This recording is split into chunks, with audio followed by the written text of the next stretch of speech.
Halo teman-teman, selanjutnya kita akan lanjut ke materi dan soal selanjutnya yaitu mengenai pembuatan laporan harga pokok produksi dan harga pokok penjualan. Sebelumnya kita harus mengetahui ada beberapa komponen penting atau kata kunci yang dapat kita gunakan ataupun permudah untuk membuat laporan harga pokok penjualan ataupun laporan harga pokok produksi. Yang pertama adalah total manufacturing cost.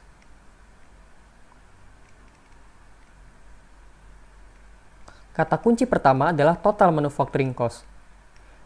Total manufacturing cost bisa kita cari dari direct material, komponen direct labor, dan juga komponen factory overhead.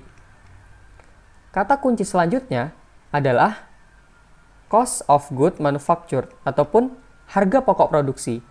Harga pokok produksi bisa kita cari dengan menambahkan manufacturing cost yang kita sesuaikan dengan barang setengah jadi, work in process, lalu kita kurangkan dengan barang setengah jadi di akhir periode. Apabila kita ambil contoh barang setengah jadi di awal periode, lalu kita kurangkan dengan barang setengah jadi di akhir periode. Komponen yang ketiga adalah cost of goods sold ataupun harga pokok penjualan, yang dapat kita cari dengan menyesuaikan cost of good manufaktur ataupun harga pokok produksi dengan menambahkan finished good ataupun barang jadi pada awal periode dan menguranginya dengan finished good pada akhir periode, yaitu 31 Januari. Cost of good manufaktur ataupun harga pokok produksi yang kita tambahkan dengan finished good pada awal periode akan menghasilkan cost of good available for sale ataupun harga pokok barang yang dapat dijual. Lalu setelah kita kurangkan dengan finished good pada akhir periode, maka akan didapatkan cost of goods sold ataupun harga pokok penjualan. Untuk lebih jelasnya kita masuk ke soal. Di soal ini, kita diminta untuk membuat laporan harga pokok penjualan dari PT Adi Makmur dan juga laporan harga pokok produksi. Maka kita buat dulu judulnya, yaitu PT Adi Makmur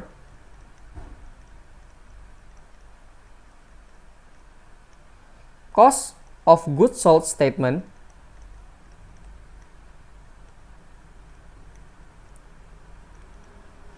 karena laporan harga pokok produksi dan penjualan dibuat per bulan, maka for the year, for the month, ending Januari 31 ataupun 31 Januari periodenya berakhir. Yang pertama adalah kita harus mencari total manufacturing cost ataupun total biaya manufaktur. Komponen pertama adalah direct material. Bagaimana caranya? Caranya adalah kita harus mencari direct material pada awal periode ataupun 1 Januari. Di soal ini, direct material pada 1 Januari yaitu sebesar 800.000.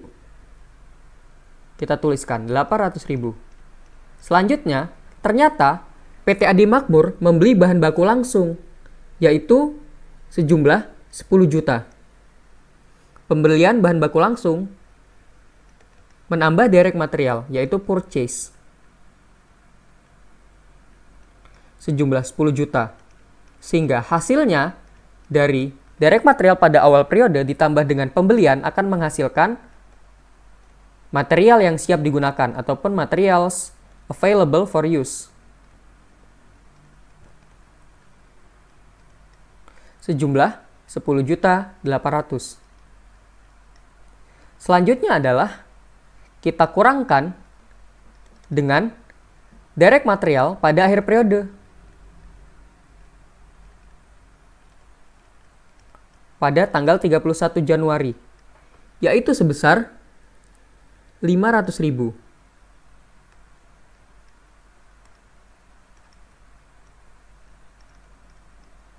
Sehingga direct material yang digunakan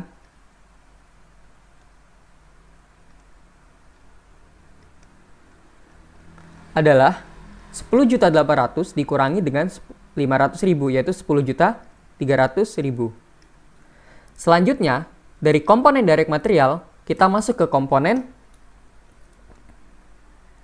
indirect material.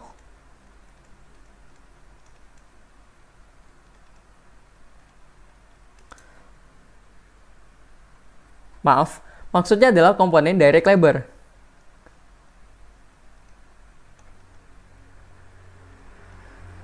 Untuk komponen direct labor, maka tertera di soal bahwa gaji tenaga kerja langsung adalah sejumlah 5 juta.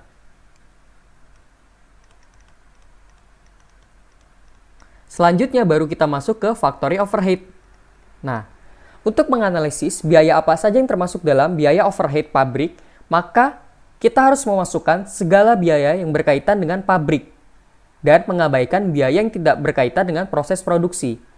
Yang pertama adalah indirect material ataupun pemakaian bahan baku tidak langsung sejumlah 2.500.000. Indirect materials sejumlah 2.500.000. Selanjutnya adalah asuransi. Pembayaran asuransi gedung pabrik sejumlah 500.000 ataupun insurance. Sejumlah 500.000. Selanjutnya adalah pembayaran gaji tenaga kerja tidak langsung sejumlah 1 juta ataupun indirect labor. Sejumlah 1 juta. Setelah itu, depresiasi dari mesin pabrik atau penyusutan mesin pabrik sejumlah 450.000. Depreciation equipment 450.000. Selanjutnya adalah penyusutan gedung kantor tidak kita masukkan karena tidak berhubungan dengan produksi. Begitu juga dengan pembayaran asuransi gedung kantor. Yang kita masukkan adalah listrik, telepon, dan air untuk gedung pabrik. Ataupun bisa kita masukkan ke beban lain-lain. Miscellaneous.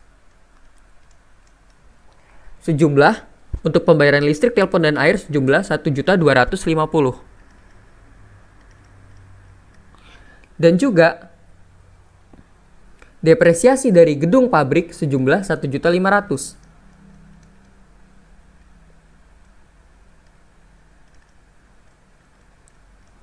Sehingga jumlah dari factory overhead adalah 7.200.000, yaitu 2.500.000 ditambah 500.000 sampai 1.500.000.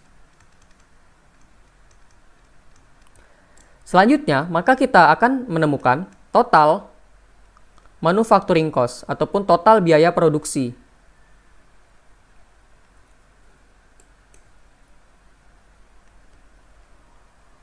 Yaitu sejumlah 22.500.000. Lalu, selanjutnya kita akan mencari cost of good manufacture ataupun harga pokok produksi, yaitu dengan menambahkan work in process pada awal periode dan kita kurangkan dengan work in process ataupun barang setengah jadi pada akhir periode.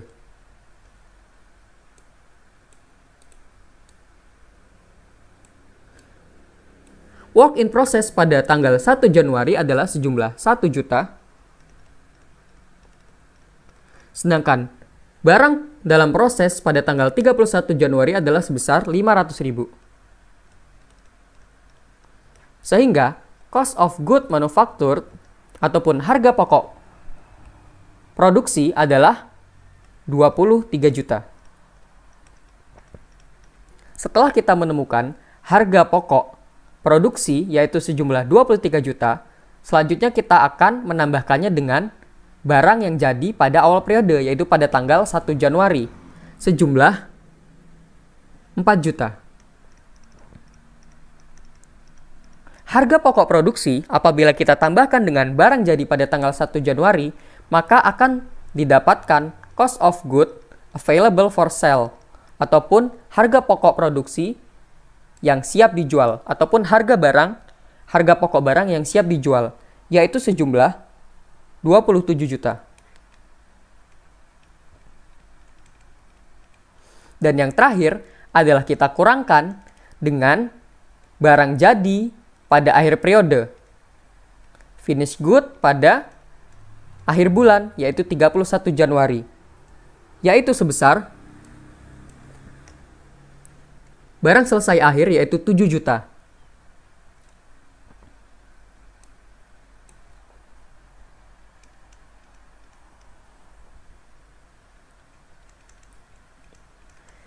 Untuk apa kita kurangkan dengan barang jadi pada akhir periode? Untuk menemukan harga pokok penjualan ataupun harga pokok barang yang telah terjual. Yaitu sehingga kita temukan bahwa cost of goods sold ataupun harga pokok penjualan adalah sejumlah 20 juta. Beginilah bentuk dari laporan harga pokok produksi dan harga pokok penjualan pada soal 2. Terima kasih atas perhatiannya dan sampai jumpa pada lain kesempatan.